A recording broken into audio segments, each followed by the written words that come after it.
Oke, selamat sore teman-teman. Masih semangat ya? Ini kelas. Jadi mohon untuk perhatiannya karena ini adalah presentasi terakhir terkait relationship skill. Mungkin sebelumnya saya akan kembali mengajak teman-teman untuk mengingat pengalaman dulu di sekolah. Kira-kira bagaimana antara ikatan kalian dengan teman-teman? Apakah ada gap? Maksudnya ada geng-gengan atau teman-teman pernah ya merasa takut kepada kakak kelas begitu, pernah ya?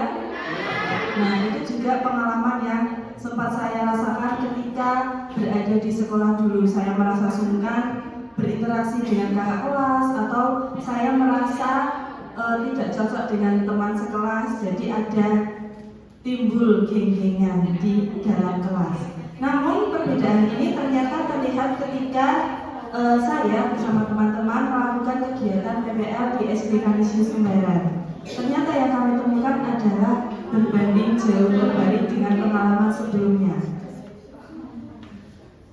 Oke, nah dari pengalaman yang sudah kami amati, ternyata mengalami banyak perkembangan, di mana SD Kanisius Kembaran mayoritas peserta didiknya sudah saling menghormati satu sama lain. Bahkan kami menjumpai siswanya itu bisa saling membaur antara kakak kelas kepada adik kelas dan adik kelas kepada kakak kelas, dan hubungan antara siswa perempuan dan siswa laki-laki itu tidak yang maksudnya dulu kan kayak aku nggak mau berteman sama yang laki-laki nanti dicie-ciein, dan begitupun sebaliknya. Tapi di SD Kanisius Kembaran ini ikatan kekeluargaannya itu sangat bagus. Oleh karena itu terkait relationship skill ini akan kami bahas selanjutnya pada presentasi yang akan dimulai dari sini. Pertama, oke, dari Mbak Ali.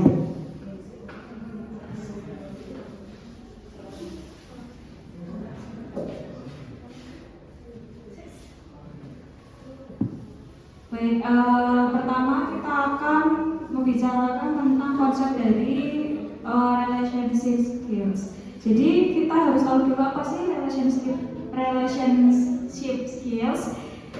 Di sini kami menemukan 3 sumber. Yang pertama ada dari CASAR sendiri ya, Collaborative for Academic, Social, and Emotional Learning, yaitu kemampuan untuk menjalin dan mempertahankan hubungan yang sehat dan saling mendukung serta mampu beradaptasi dalam berbagai situasi sosial. Lalu menurut California Department of Education 2023 itu menjelaskan bahwa relationship skills tidak hanya berfokus pada kemampuan membangun hubungan, tetapi juga kemampuan untuk mempertahankan dan memperbaiki hubungan ketika terjadi konflik atau kesalahpahaman.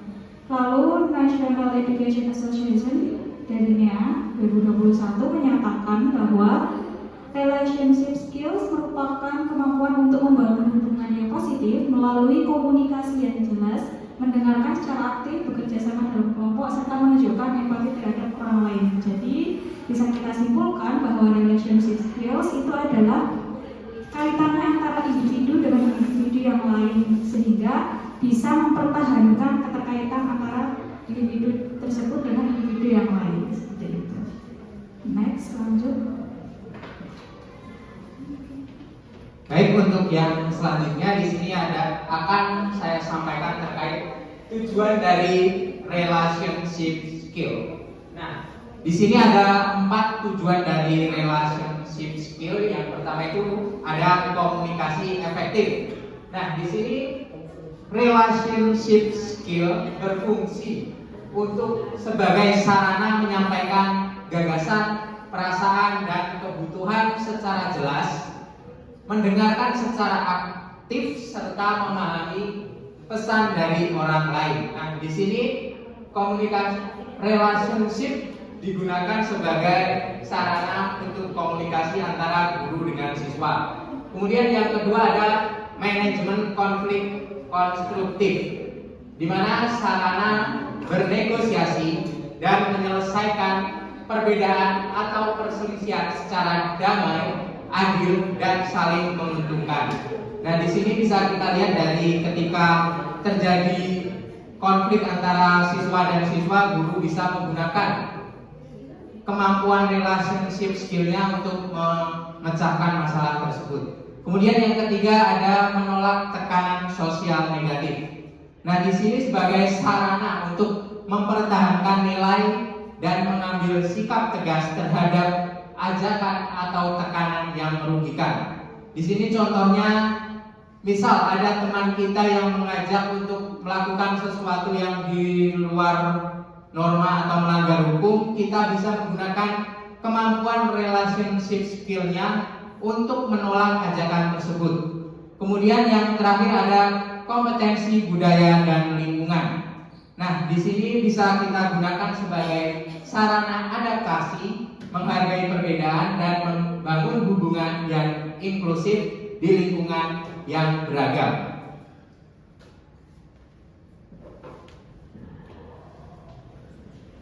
Ya, kemudian di sini kita masuk ke dalam indikator dan contoh implementasi dari relationship skills tentunya di lingkungan sekolah, terutama di kelas. Yang pertama ada di sini saya menyebutkan ada 5 indikator atau kompetensinya yang pertama ada kerjasama.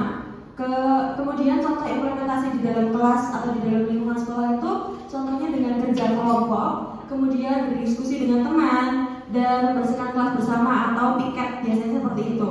Nah, kemudian yang nomor 2 itu ada komunikasi yang efektif. Di sini contoh implementasinya yaitu mendengarkan teman dan guru ketika sedang berbicara. Kemudian juga bisa ketika terjadi konflik dengan teman satu kelas atau dengan teman sepermainan di sekolah itu bisa diselesaikan dengan cara musyawarah. Itu termasuk dalam komunikasi yang efektif juga.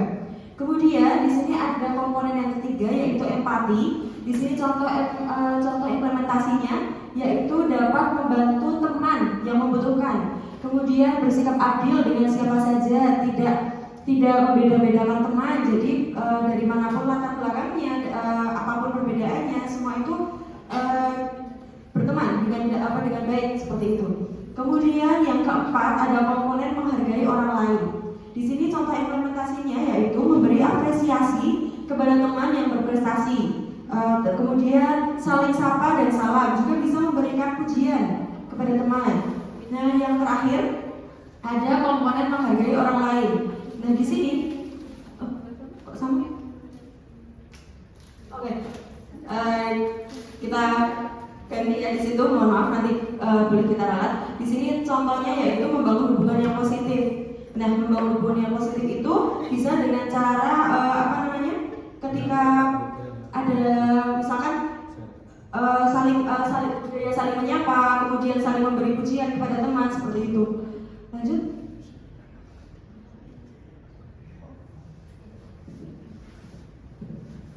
Kemudian terkait apa saja peran guru dalam relationship skill. Di sini bisa dikelompokkan menjadi 4 bagian. Yang pertama itu menjadi role model teladan interaksi yang positif. Tentunya dalam interaksi kepada siswa, guru memiliki tanggung jawab untuk berperan secara komunikatif yang mampu membangun relasi yang dapat meningkatkan rasa aman kepada peserta didik. Kemudian yang kedua, guru bisa menjadi sebagai fasilitator, kolaborasi, dan kerjasama. Nah, ini guru bisa berperan sebagai fasilitator, entah itu bekerja sama dengan siswa, bekerja sama dengan antar murid, dan juga bekerja sama dengan orang tua.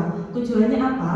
Di sini untuk tentunya melatih bagaimana membangun komunikasi di berbagai lintas umur begitu. Jadi anak-anak tidak hanya terlatih untuk menjalin relasinya kepada semua siswa atau antar teman sejawat, melainkan guru bisa membimbing peserta didik supaya bisa bagaimana menjalin relasinya kepada orang tua, masyarakat, dan juga guru. Dan yang ketiga adalah bagaimana terkait guru berperan sebagai pembimbing dalam resolusi konflik. Jadi tentunya di dalam sekolah kan ada berbagai kejadian yang kemungkinan bisa terjadi, entah itu konflik yang besar hingga konflik yang kecil hingga yang besar. Nah, di sini guru sebagai jembatan untuk menengahi ketika adanya peristiwa konflik yang terjadi antara siswa yang mungkin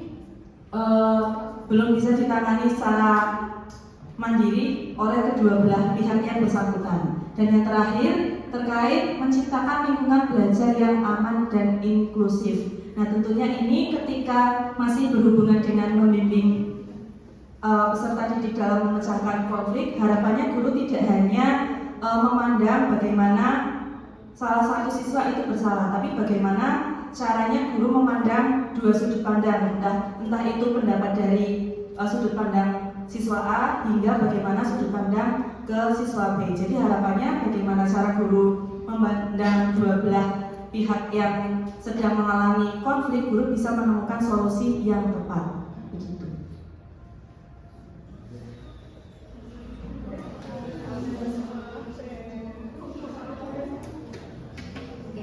Selanjutnya ada manfaat relationship skill bagi siswa. Yang pertama itu mengembangkan kemampuan untuk bekerja sama. Siswa itu bisa berbagi, menghargai kontribusi orang lain. Yang kedua, meningkatkan kemampuan komunikasi. Siswa lebih mampu menyampaikan perasaan dan pendapatnya kepada teman maupun guru. Yang ketiga, menumbuhkan empati dan kepedulian. Dengan adanya relationship skill ini, siswa itu mampu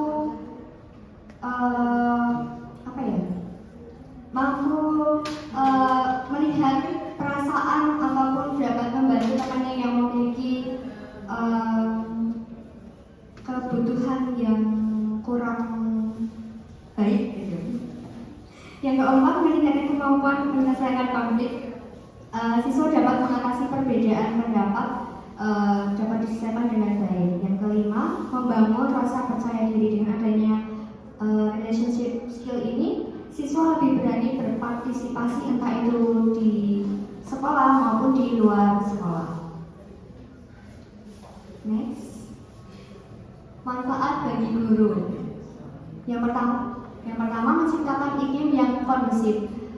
Dari adanya relationship ini, guru dan siswa itu bisa memiliki hubungan positif sehingga kondisi kelas itu bisa berjalan dengan baik, sehingga dapat mempermudah pengelolaan kelas, meningkatkan komunikasi dengan siswa, lalu meningkatkan keterlibatan siswa dalam pembelajaran dan membangun hubungan siswa dan guru yang positif. Selanjutnya,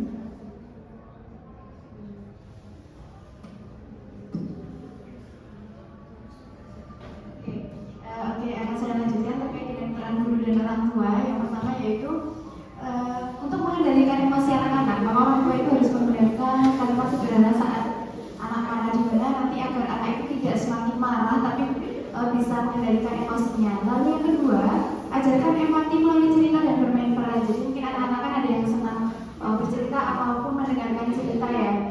Nanti itu orang tua bisa dan guru itu bisa bercerita tentang cerita tentang berbagi sosial atau dan lain sebagainya. Nanti itu bisa mengajarkan empati pada anak. Lalu ketika anak itu melakukan perilaku yang baik, nanti bisa juga dipuji anak itu agar dia merasa dihargai dan juga bisa mempertahankan sikap baiknya itu. Lalu yang selanjutnya yaitu menciptakan lingkungan yang tenang dan penuh dukungan, di mana ini adalah peran guru dan orang tua ketika di sekolah adalah guru. Nanti guru itu jangan menghakimi tapi membimbing mereka dengan sepenuh hati seperti itu. Untuk yang selanjutnya terkait dengan hubungan relationship skill dan pembelajaran sosial emosional. Yang pertama tentunya kalau keterampilan berrelasi itu adalah bukan hanya sekedar pelengkap tapi menjadi salah satu pilar utama dalam pembelajaran sosial emosional ya. Dan ini juga berkaitan dengan keterampilan yang lain. Lalu yang kedua, jembatan yang menghubungkan kompetensi internal seseorang dengan lingkungan sosial di sekitarnya, di mana dengan relasi ini maka seseorang itu bisa saling berbagi kemampuan yang dimiliki dirinya untuk diajarkan kepada orang lain seperti itu. Yang ketiga, relationship itu bisa menjadi tolak ukur penerapan 4 kompetensi sosial. Jadi tadi kan kita sudah mempelajari ada pengendalian diri, ada manajemen diri dan lain sebagainya, dan itu nanti bisa kita ukur melalui hubungan sosialnya. Kita bisa lihat dari situ. Yang selanjutnya, kesimpulannya adalah bahwasanya relationship ini sangat penting untuk pembelajaran, di mana agar tercipta hubungan positif melalui komunikasi, kerjasama, empati, dan lain sebagainya, sehingga lingkungan pembelajaran akan tercipta secara inklusif, kondusif, dan bermakna. Oke, terima kasih. Mari kita dampingi anak menjadi pribadi yang tenang, peduli, dan siap menjadi hubungan sosial yang sehat.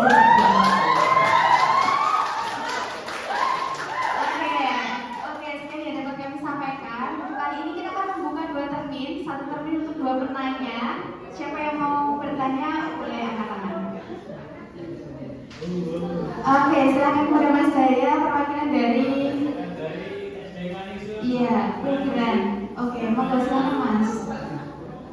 Bagaimana guru dapat menerapkan relationship skill atau memperbaiki relationship ketika di kelas terdapat circle pertemanan yang membuat beberapa siswa merasa tidak nyaman atau tidak diterima. Oke, terima kasih atas pertanyaannya. Berarti upaya untuk mengatasi circle-circlean ya. Oke, selanjutnya kepada kelompok Pujo. Silakan Mbak. Saya mewakili kelompok Pondok Kusuman. Ini bertanya kepada kelompok Kembaras. Tadi guru itu disebut sebagai role model dalam membangun relationship skill. Namun bagaimana jika guru sendiri mengalami kesulitan mengelola emosi sehingga sering menunjukkan sikap kurang sabar kepada siswa? Sejauh mana hal itu mempengaruhi perkembangan relationship skill peserta didik? Baik, terima kasih atas pertanyaan dari kedua belah kelompok. Kami akan diskusikan terlebih dahulu ya.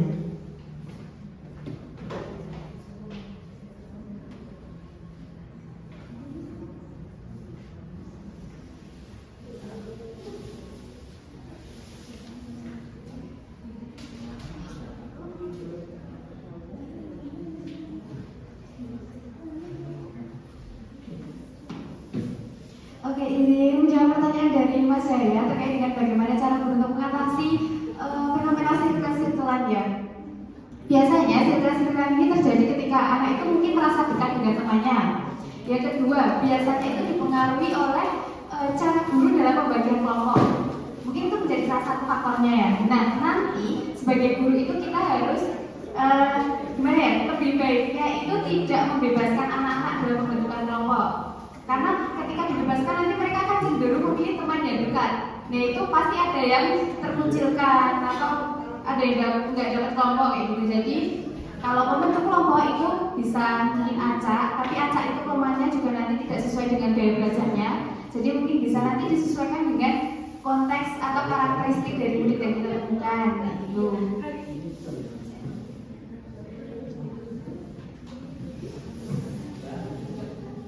Apa memuaskan jawabannya begitu?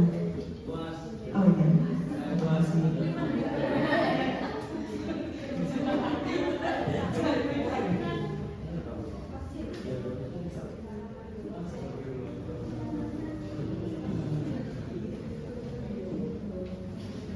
Baik, mau menjawab pertanyaan dari Pujo Kusuma tadi.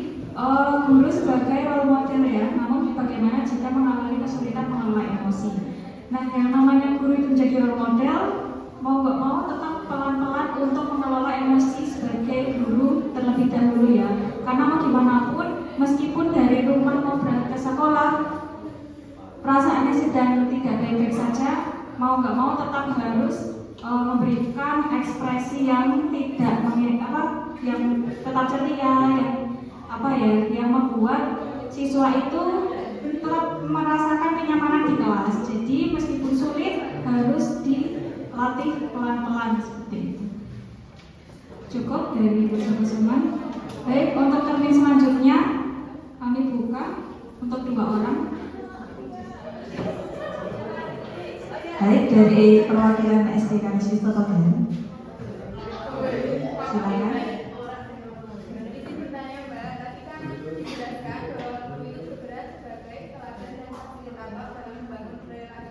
Relationship skill. Nah, namun bagaimana jika biaya sekolah atau lingkungan sekolah murid itu mendukung nilai-nilai seperti empati, kerjasama, dan komunikasi yang produktif?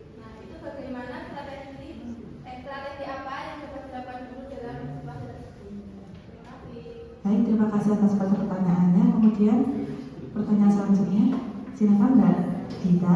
Baik, saya mewakili dari kelompok bergerak di Kanisi Sekolah. Jadi izin bertanya, bagaimana guru dapat membantu murid mengembangkan relationship skill melalui komunikasi efektif, kerjasama, empati, dan penyelesaian konflik dalam kehidupan sehari-hari.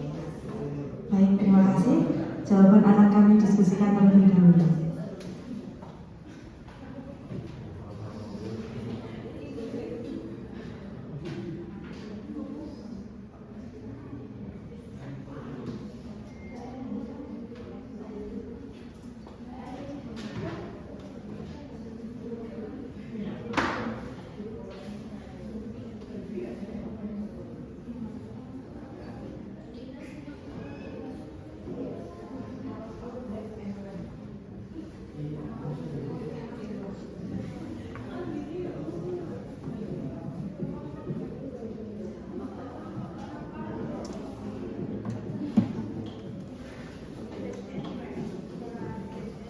Baik, izin menjawab dari pertanyaan kelompok yang tertokan. Guru berperan sebagai teladan dan fasilitator ya. Lalu bagaimana jika budaya itu belum mendukung budaya di lingkungannya? Nah, mau nggak mau lagi ya teman-teman, meskipun guru sudah menerapkan, namun sebenarnya tidak hanya guru yang berperan di sini, perlu juga semua elemen di sekolah, sivitas di sekolah, teknik khususnya di sekolah itu melakukan pergerakan yang masif ya untuk membentuk sosial emosional yang baik. Jadi tidak hanya karena budayanya di lingkungan sekolah yang tidak baik terus membuat kita itu tidak mau atau tidak memiliki keinginan untuk memperbaiki relationship, tapi justru seluruh pihak sekolah itu harus memiliki kekuatan bersama-sama dalam bentuk lingkungan yang baik meskipun budaya di sekitar sekolahnya itu tidak baik. Seperti itu dari kelompok tatapan. Sudah cukup? Baik, lanjut. Baik, untuk menjawab pertanyaan dari kelompok Kanisius Kota Baru terkait bagaimana guru itu membantu murid mengembangkan relationship skill gitu ya melalui komunikasi efektif terutama dalam kehidupan sehari-hari di sekolah. Nah tentunya kan kita terkait konflik antara peserta didik dan peserta didik lainnya itu bakal mungkin terjadi. Seperti yang sudah dijelaskan pada materi sebelumnya, bahwa guru itu memiliki peran untuk memahami atau mencoba menggali dari sudut pandang kedua belah murid yang sedang mengalami konflik. Misal contohnya, ada salah satu murid yang bertengkar hanya karena meminjamkan sebuah pensil. Ada salah satu siswa yang ingin meminjam pensil, tapi salah satu siswanya itu menolak. Nah dari situ guru bisa menggali apakah salah satu siswa yang hendak meminjam pensil itu kenapa kok bisa meminjam pensil ke temannya, dan juga guru juga perlu mengetahui bahwa kenapa orang yang mau dipinjamkan pensilnya itu menolak, apakah ada sebelumnya ada konflik antara siswa yang satu dengan siswa yang lainnya. Jadi harapannya ketika guru mampu mengetahui kedua belah pihak secara POV yang berbeda, guru bisa menemukan solusi yang tepat untuk persoalan kedua siswa tersebut. Begitu, apakah menjawab? Terima kasih. Mungkin itu presentasi dari kelompok Kanisius Kembaran terkait relationship skill. Kurang dan lebihnya kami mohon maaf dan terima kasih.